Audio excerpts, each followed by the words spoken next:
అన్ని వర్గాల ప్రజల అభ్యున్నతే తమ ప్రభుత్వ ధ్యేయమన్న డిప్యూటీ స్పీకర్.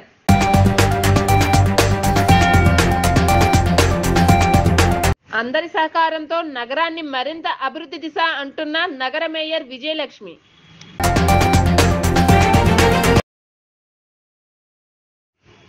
విజయనగరం జిల్లా అన్ని వర్గాల ప్రభుత్వ అభ్యున్నతే తమ ప్రభుత్వ ధ్యేయమని డిప్యూటీ స్పీకర్ కోలగట్ల వీరభద్రస్వామి పునరుద్ఘాటించారు. ఈ రోజు లంకపట్నంలో నూతనంగా నిర్మించిన సామాజిక భవనాన్ని ఆయన లాంఛనంగా ప్రారంభించారు. 19వ డివిజన్ కార్పొరేటర్ పొట్నూరు శ్రీనివాసరావు ఆధ్వర్యంలో భారీ ఎత్తున ఊరేగింపు నిర్వహించారు. వైసీపీ నాయకులు కార్యకర్తలు పుత్సలవీధి జంక్షన్లో మోహరించి పులివేషాలు డప్పు వాయిద్యాలతో డిప్యూటీ స్పీకర్ కోలగట్ల వీరభద్రస్వామికి కోలాహలంగా స్వాగతం పలికారు. ఇది చరిత్రలో నిలిచిపోయే కార్యక్రమం.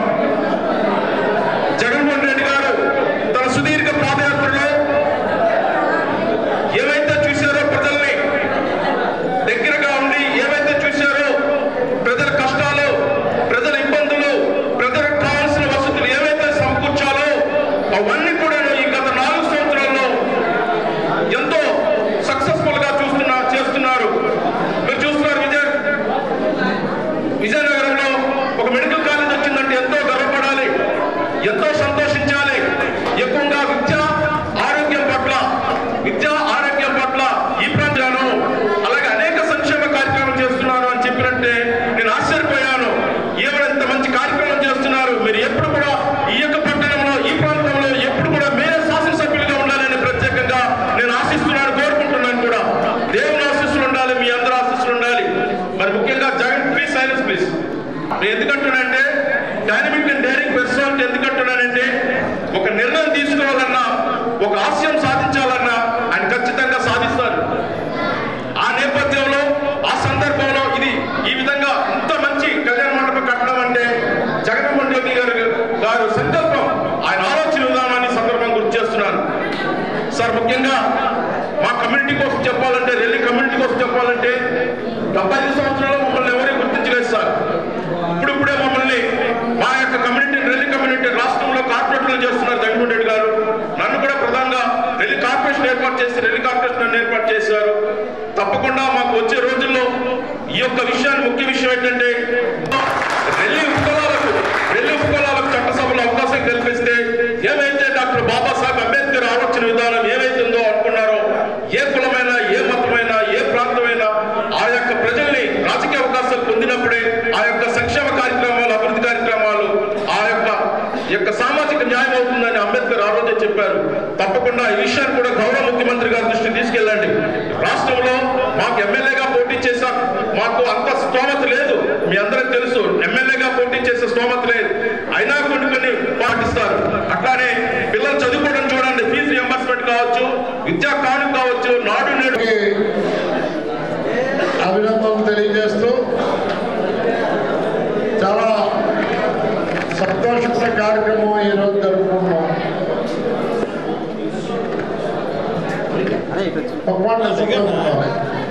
ఇప్పుడు నాతో పాటు పాల్గొన్న వేదిక మీద ఉన్న పెద్దలందరూ రాష్ట్ర రెల్లి కార్పొరేషన్ చైర్మన్గా మధుసూదన్ రావు, ఆయనతో పాటు వచ్చిన సెక్రటరీలు, వైస్ ప్రెసిడెంట్లు,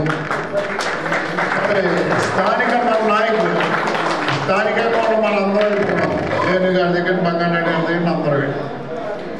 ఒకరోజు ఈ వార్డు పర్యటన చేస్తున్నప్పుడు కార్పొరేటర్ పొట్నూరు శ్రీని గారు అలియా మాకు స్థలం అయితే ఉంటుందని ఏదైనా ఫంక్షన్ చేసుకున్నట్టు చిన్న హాల్లా కట్టిందని ఆ రోజు కోరడం జరిగింది. నేను వచ్చాను, ఈ స్థలం చూసాం. చూసిన తర్వాత 30 లక్షల రూపాయలు ఇవ్వడం జరిగింది. పని ప్రారంభించిన తర్వాత అలాగా శ్రీనివాస్ వస్తూ అది కొద్ది పెద్దది కడితే బాగుంటుంది అంటే ఇప్పటికీ 84 లక్షల రూపాయలతో ఇది కట్టడం జరిగింది. అయితే ఏ విధమైన గుర్తింపు ఉండిపోతుందో స్థానిక కార్పొరేటర్గా పొట్నూరు సీనికి కూడా చరిత్రలో పేరు ఉండిపోతుందన్న విషయాన్ని తెలియజేస్తూ చాలా సంతోషం. భానుగారు మాట్లాడినప్పుడు, శివప్రసాద్ మాట్లాడినప్పుడు అంటున్నారు వీరభద్రస్వామి గారు మనకు బలం అని. వీరభద్రస్వామి గారు మీకు బలమే, నాకెవరు బలం? మీరే నా బలం.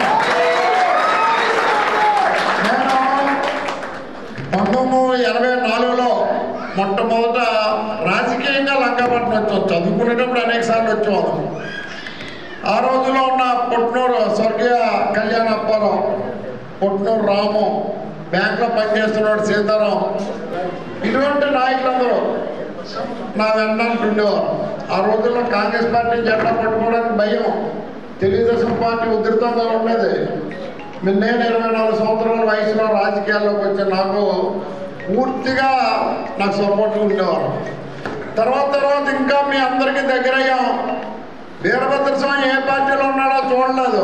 ఇండిపెండెంట్గా అయితే ఇండిపెండెంట్గా వచ్చారు, కాంగ్రెస్ పార్టీ అయితే కాంగ్రెస్ పార్టీ, వైఎస్ఆర్ కాంగ్రెస్ పార్టీ అయితే వైఎస్ఆర్ కాంగ్రెస్ పార్టీకి వచ్చారు. నేను అనేక సందర్భాల్లో చెప్తుంటాను, నాకు 2 కళ్ళు, ఒకటి జొన్న, ఒకటి లంకాపట్నం, ఒకటి జొన్న గుడ్డు అని గర్వంగా చెప్తుంటాను. ఎందుకు వాళ్ళకి ఎవరికి పార్టీతో స్వామనియే కావాలి. మేము కూడా మీతో అంతే ఆనందంతో ఉంటాం. అనేక సందర్భాల్లో గంట సొమ్ము దగ్గర, మున్సిపల్ ఆఫీస్ దగ్గర, ఆ ఎంఏఎంఎస్సీ దగ్గర ఈ మన పళ్ళు అమ్ముకోకుండా తీయమని చెప్పి అక్కడ ఆర్టీసీ కాంప్లెక్స్ దగ్గర అధికారులు ఎన్నిసార్లు చెప్పి నేను ఒప్పుకున్నాను కాదు. మీరు ఎన్నైనా చెప్పండి, పూర్వకాలం నుంచి వాళ్ళు అక్కడ వృత్తి ఉపాధి అది మాత్రం ముట్టుకోవడానికి వీల్లేదని అనేక సందర్భాల్లో మేము చెప్తున్నాం. నిజంగా కోరగట్ట వీరభద్ర స్వామి కోసం మీకు చెప్పవసరం లేదు. నాకు కూడా ఒక మంచి సంతృప్తి. ఈ హాల్ వాళ్ళు ప్రారంభోత్సవం చేసుకున్నాం. ఇంకా ఇందా వెంకటరావు గారు మాట్లాడినప్పుడు అంబేద్కర్ గారి పేరు పెట్టమన్నారు. తప్పకుండా ఆయన పేరే పెడదాం. మీరు ప్రపోజల్ పంపిస్తే కౌన్సిల్లో తీర్మానం కూడా చేపిస్తాం. బోర్డు కూడా అదే రాయించండి. అలానే వంటలో వండుకోవడంలో గది కట్టాలి. అది ఇంత మనం చేసే ఎక్కడ వంటలు ఉత్తప్పుడైతే పర్వాగానే వర్షాకాలం వస్తే ఇబ్బంది అవుతుంది.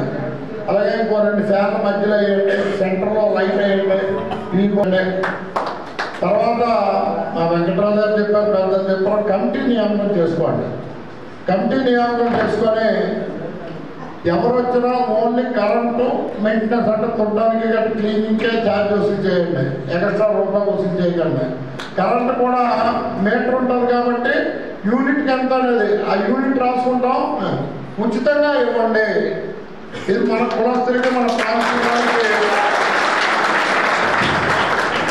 ఏదైనా ఇంకా మెయింటెనెన్స్ ఉంటే మున్సిపాలిటీ నుంచి మెయింటెనెన్స్ చేపిస్తాం. కుళాయి ఉందా, కుళాయి వేపిస్తాం. అంటే మరి ఇవ్వాలి. ఇది ప్రారంభోత్సవం చేసాం కాబట్టి చిన్న మౌలిక సదుపాయాలు ఏ అవసరం ఉన్నా కూడా క్రియేట్ చేస్తాం. ఒక నా అనుభవం 5-10 మందికైనా ఫంక్షన్ చేసుకోవడానికి అంత ఓపెన్ ప్లేస్ ఉంటుంది అంతా. పోతే పక్కన ఉదు తుఫాన్లో ఇల్లులో చాలా 120-130 మందికి మనం లంకాపట్నం వాసులకే చెప్పాం. ఈ ఇంకా ఏమైనా మౌలిక సదుపాయాలు ఉంటే అనేక రోడ్లు, కాలువలు సుమారు 66 లక్షల రూపాయల వర్క్లు శాంక్షన్ చేసాం. కొన్ని పనులు అవుతున్నాయి. ఈ 2 నెలలలోపు ఆ పనులు కూడా పూర్తవుతాయి.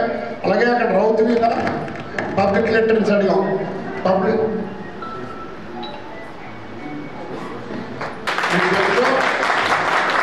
బంగారంపేటలో మంచినీటి సమస్య ఉందని చెప్తే నేను స్వయంగా 2 సార్లు వెళ్ళి పైప్ లైన్ మార్పించి ఆ సమస్య పరిష్కారం చేసాం.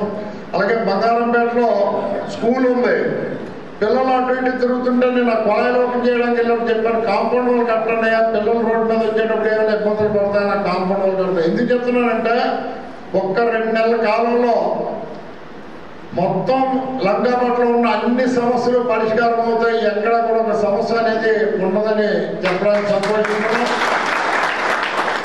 ఇక రానున్న కాలంలో కూడా మీకు మాకు ఈ అనుబంధం పెరుగుతుందే తప్ప ఆ అనుబంధం ఎక్కడ ఆగదని చెబుతూ, ఇందామని చెప్పినట్టు ఇక్కడ ఏదైతే కమ్యూనిటీలు కడుతున్నామో ఓ మాట జొన్నగుడ్డ వెళ్ళి ఒక రోడ్డుకో కాలంలో శంకుస్థాపన చేస్తుంటే మన రఘు గారు వీళ్ళందరూ కూడా, సూర్యం గారు, వారి గారు వీళ్ళందరూ అని లంకాపట్ల కమ్యూనిటీలు కడుతున్నాం, మాకు కూడా కమ్యూనిటీలు కట్టండి. స్థలం ఉంది ఏంటంటే ఇదిగోటండి ఆ స్థలం ఇక్కడ ఉందో అన్నారు.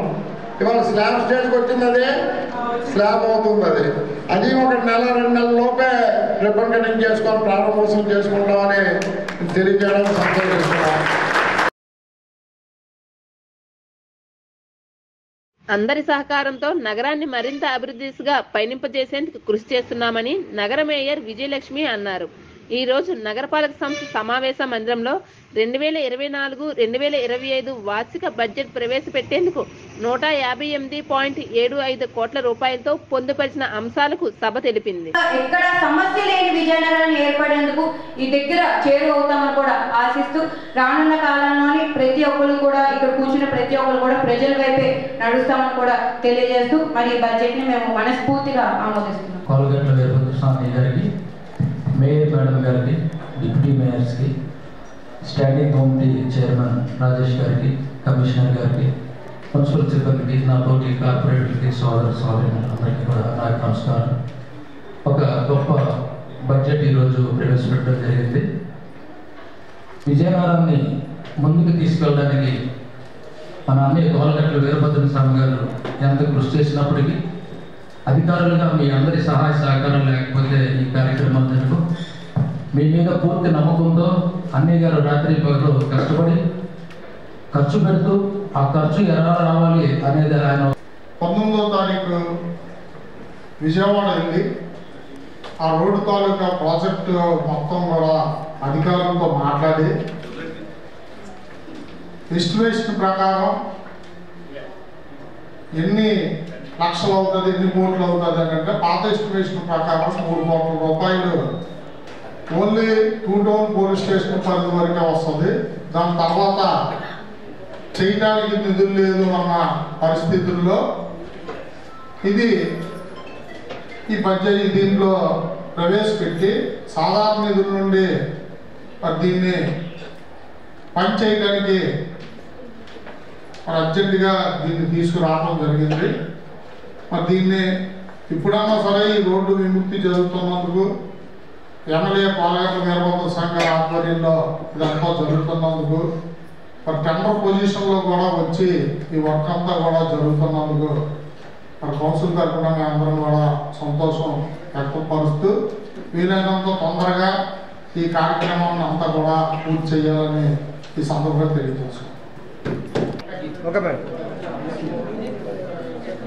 అందరికీ నమస్కారం. బడ్జెట్ సమావేశానికి విచ్చేసిన డిప్యూటీ మేయర్స్కి, అధికారులకు, మీడియా మిత్రులకు అందరికీ కూడా నా హృదయపూర్వక నమస్కారాలు తెలియజేసుకుంటున్నాను.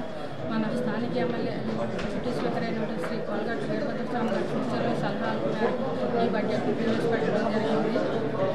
విజయనగరం మున్సిపాలిటీ నగరపాలక సంస్థ రూపావరణ చెందిన తర్వాత మూడోసారిగా 158.75 రూపాయలతో ప్రవేశపెడుతున్న బడ్జెట్ ఉంది.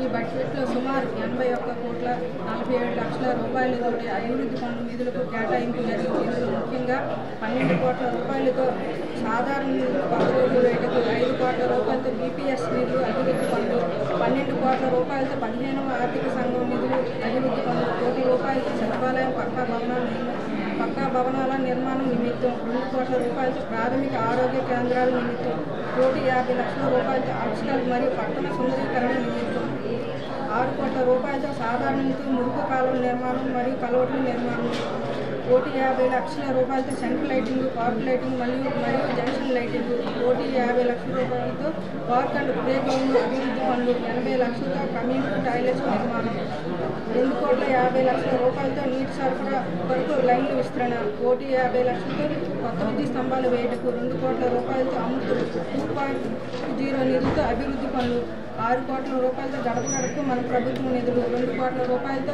NCJP నిధులతో పట్టణంలో కాలుష్య నివారణ పనులు, 1 కోటి రూపాయలతో కమ్యూనిటీ హాల్స్ మరియు కళ్యాణ మండపాలు, 75 లక్షలతో SC మరియు ST సబ్ ప్లాంట్ అభివృద్ధి పనులు, 1 కోటి రూపాయలతో కొత్త బోర్లు వేయటకు, 80 లక్షలతో ట్రాఫిక్ ఐలాండ్ పనులు, 1,50,00,000 కొత్త చెరువులు సుందరీకరణ మరియు అభివృద్ధి పనులకు. విజయనగరంలో ఈ బడ్జెట్ చాలా ముఖ్యమైనది. 158 కోట్ల రూపాయలతోటి నగరాన్ని ఇంకా అభివృద్ధి పదంలో నడిపించడానికి అధికారులు ఈ బడ్జెట్ను చాలా చక్కగా తయారు చేసిన వారందరికీ కూడా నా కృతజ్ఞతలు తెలియజేసుకుంటున్నాను. అలాగే ప్రజలందరూ సహాయ సహకారంతో విజయనగరం ఇంకా డెవలప్ చేసుకోవాలని కోరుకుంటూ అందరికీ కూడా మరొకసారి నా హృదయపూర్వక నమస్కారాలు తెలియజేసుకుంటున్నాను.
ఎక్కడ ఉంది?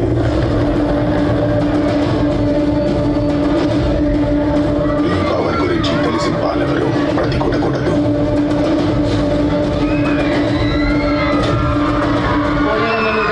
నా తమ్ముడి మీద సై పడితే ఒక్కొక్కడికి టెంకాయలు పడిపోతాయి.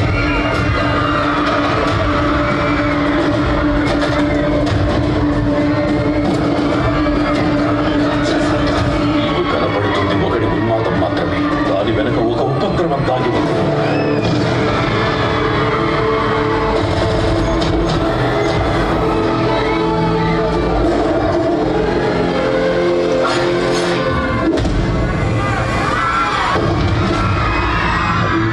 ధర్మం కోసం పోరాడే ప్రతి ఒక్కరి వెంట ఉన్నాడు. వెంట ఉన్నాడు.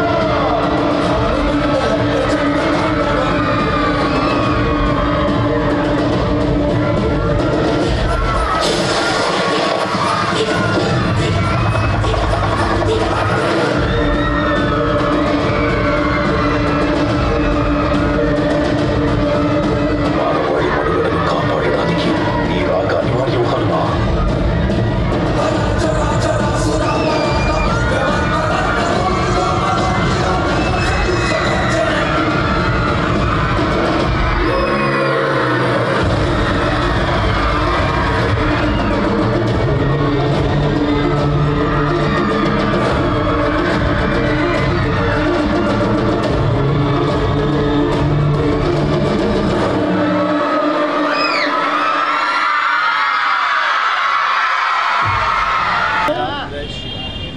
అందరికీ నమస్కారం అండి. ఈరోజు మన హనుమాన్ అనే సినిమాని ట్రైలర్ లాంచ్ చేయడం అనేది 14 సంవత్సరంలో అనుకోకుండా పిల్లలందరూ కూడా బాలల చిత్రం ప్రదర్శిస్తున్నాం. ప్రతిరోజు ఒక సినిమా. ఆ బాలల చిత్రం నాడు హనుమంతుడు మోహత్వం కుదిరితే ఆ కుదిరి ప్రకారంగా 10:07 హనుమాన్ ట్రైలర్ లాంచ్ చేయడం జరిగింది. ఈ డైరెక్టర్ ముందు కూడా 2 మంచి సినిమాలు తీశారు. ఇంకా ప్రయోగాత్మక సినిమాలు ఇప్పుడు కూడా సినిమా ప్రశాంత్ వరం గారని సినిమా కూడా 2 సంవత్సరాల నుంచి కష్టపడి తేజ సత్య గారి హీరో గారితో అంతా ముఖ్యంగా హనుమంతుడు పవర్స్ ఏంటి, హనుమంతుడు ఉన్న ఏంటి ఆదర్శం అనే ఉద్దేశంతో ఆ పిల్లలకు బాగా లైక్ చేసేటట్టు ప్రపంచం అంతా కూడా చూసేటట్టు చాలా కష్టపడి తీయడం జరిగింది. సినిమా కూడా అందరూ చూసి ఆనందిస్తాం.